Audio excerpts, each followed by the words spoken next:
because I feel like there's some hidden potential in Order that we might all be missing. But maybe I'm wrong and they're just not that great because people don't love them. Susan's on the frenzy and Jeff is on the coke. I am inside of your walls right now, you can't escape me. Take your pills and keep on breathing, this is not a joke. Parasocial paranoia, I just wanna chill out. Put your tinfoil hat on, I am just a stupid bunny rabbit.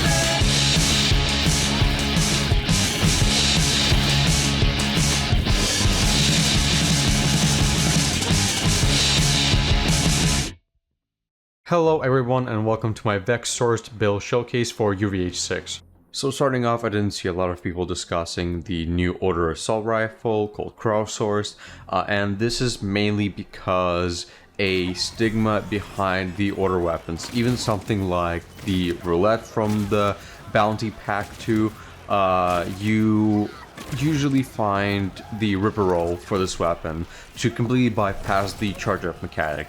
And usually the charge up mechanic isn't worth it, but specifically for crowdsourced, you might wanna fully charge for every single burst of damage because this weapon is really strong. One thing to note is that the fire rate matters on this weapon quite a bit. And strange thing about all Order weapons is that the only way that you are able to scale the charge up time is only through the primary stats on the weapon itself. So if you're using something like the Shiny Warpaint Rep Kit to give you plus 30% fire rate, it's not going to scale the charge up time of this weapon. If you want to have the best DPS for this weapon, you're going to want to find a roll with 9 rounds per second or higher. So to kind of show you, I have one with 9.9 per second and I have one with 7 rounds per second. So let's just see how they differ. This is going to be the 9.9. As you can see, it's pretty fast. And then we switch to one with 7.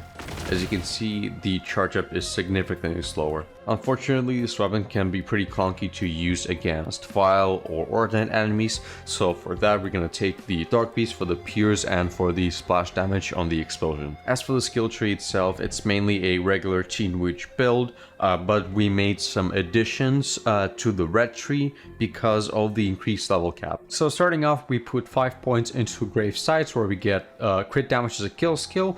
Then we go into Grave Implements where we get gun damage as a kill skill. Then we take 5 points into Target Prescience that allows us to crit enemies on any part of the body. This one is really useful for proccing all of our kill skills on demand, which we're gonna go over a bit later. And for last, we take Grave Power, which gives us more stacks on our kill skills. That includes Grave Sights, Implements, Vitality, then Grave Sustenance, and finally Grave Thirst. Now moving down the tree, we take 5 points into Drink Full. This one isn't really useful for crowdsource. We can use this, for example, with the Dark Beast, although we just spec here in order to go down the skill tree. Next, we take 3 points into Face Pocket, which increases our max size and gun switch speed, which is doubled when our action skill is active. Don't really have to explain this one. It's a really useful buff. And the most importantly, we go into Mortal Terror, which gives us the ability to activate all of our kill skills when we critically hit enemies with a 5% chance. Again, this ability would allow us to proc all of the passives that are kill skills. Next, for the right skill tree, we go 5 points to Great Vitality, where we get max health capacity and health regen as a kill skill. This one is pretty good for survivability, but we just again spec into this to go down the tree. Then we take 5 points into Essence Leash, where we get lifesteal that is doubled when our action skill is active, which goes into Blood is Power. This ability is the reason why Vex is so good with all of the pearlescent weapons, and this is because of the override mechanic. Usually this mechanic is pretty straightforward, where it converts damage to a specific elemental type if the enemy matches the element in terms of weakness. One very weird thing about the override mechanic is how it is able to convert some external bonus damage types. For example, Harlow's Nuclear Winter, which gives you bonus cryo or radiation damage, it is able to convert this damage into the elemental damage of the override. And the same goes for Blood is Power. So to kind of show you, we're gonna use a non-pearlescent weapon, and we're just gonna do this. and we're gonna have corrosive damage numbers from the element itself, we're gonna have blue damage numbers from the what's for dinner that we have, and we're gonna have kinetic damage from the blood is power. But when we damage the enemy with the cross source, as you can see, we're gonna have no kinetic damage numbers. This is why element matching and bossing is very important on this build, so you're able to convert to the damage type that the enemy is weak to. For the augments, we take Witchy Trigger Figure, which allows us to refill our ammo if we hit the enemy with the Eldritch Blast, and it also gives us a stacking gun damage. For the capstone, we take Vibe Check, where we are able to restore the cooldown of Eldritch Blast by doing gun damage. Moving to the red tree, we take Grey Sustenance, which restores our action skill duration as a kill skill.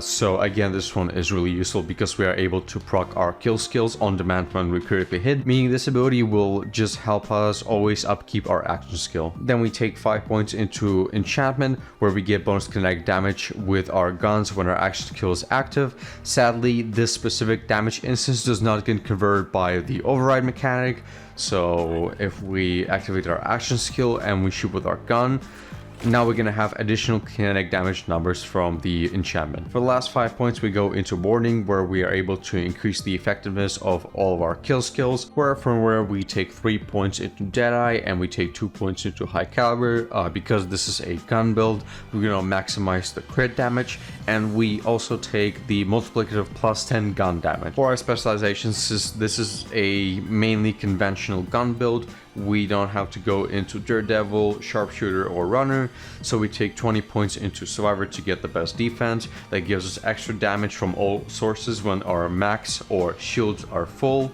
Then we take 20 points into Brute so we can get the ability of this for more con damage. And then I had excess amount of points for back, so I just put them wherever. I put a lot of them into just boosting our gun damage. Then we take some into here. You can take now with caffeine if you want to restore your action skill cooldown, but usually because of our kill skills always going up, you're gonna have infinite uptime on your action skill. For the rest of the year, we are using Shiny Warpaint Rep Kit. Again, the fire rate from this rep kit doesn't really scale the charge up time of our crowdsourced, but we mainly just use this rep kit as more of a placeholder.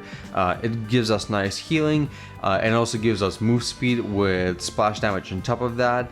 And because crowdsource projectiles, as you can see, it chooses random projectiles, and a lot of these projectiles are usually splash damage charges, we are able to boost our damage a bit with splash damage increase by 25%. For our ordnance, we are using the vivisecting throwing knife. Again, getting crits on this build is very important because we can proc all of our kill skills, but also Beck sadly doesn't get a lot of crit chance. She only gets 15 with the, let's see, what's the ability, with the target prescience, but the vivisecting knife is especially helpful on bossing because of the burst fire of the crowdsource. You don't really have to sustain the Witchy Trigger Figure because we really don't run fast out of ammo, so you can just throw the knife in between the bursts to get the max DPS. For our class mod, we are using the Teen Witch. This is very important for this build. I managed to get +5 on Brave First for more lifesteal that goes into Blood's Power, but essentially this class mod gives us shields when we do lifesteal, and when we have full shields and health, the lifesteal partially applies to the overshield, and this mechanic allows us to upkeep our What's for Dinner with Amp. Speaking of which, we are using What's for Dinner as a shield. We get extra shock damage, and on top of that, we also have a triple amp roll where we get 150 gun damage. You could also use the double roll with 100% gun damage. It is not necessary to get a perfect roll, but you always gotta have the shield with amp on it. And for last, we have our order enhancements. This is gonna be the perfect one that you're gonna be looking for, where we have both recharger, where we are able to have a 30% chance for our next shot to have 0 charge up time and also cost 0 ammo, and power shot, where each bullet from our burst has additional 30% damage if we shoot from the max charge. Let's test the damage against the Ordinite event. So as you can see, we kill most of the enemies with just one burst. Let's find yeah, there we go. So this weapon has an insane base damage by itself, and also the burst fire multiplies our projectiles, so we are able to shoot out quite a bit of them. It is not ideal for mobbing and something like oh my god or the Dark Beast would be better for this build, but honestly I don't see a lot of people utilizing this weapon to the full potential, so I kind of wanted to make the showcase where it is especially good on the Teen Witch build. This is going to be our damage against the ordinary enemies, so as you can see, if the enemy is still enough, you can hit the crystals and take them out, but it is usually better to use the Dark Beast, and when we take out the crystals, you can see the enemy dies in a few bursts. So to kind of show you how good this weapon is, especially for bossing, we're going to test this on the Back Hive. This is one of the highest HP bosses in the entire game, and again we're going to be testing this on true QVH6, so you can just kind of see how powerful this weapon is. So we're going to pop the rep kit for extra splash damage, and we're just going to start throwing knives at the boss, and you can see the health just melts right from the boss. We're gonna have to oops, just charge into us. Yeah, there we go. So this was a pretty quick kill. So that's gonna be for the build. Let me know in the comments which build I should do next, and have a good one.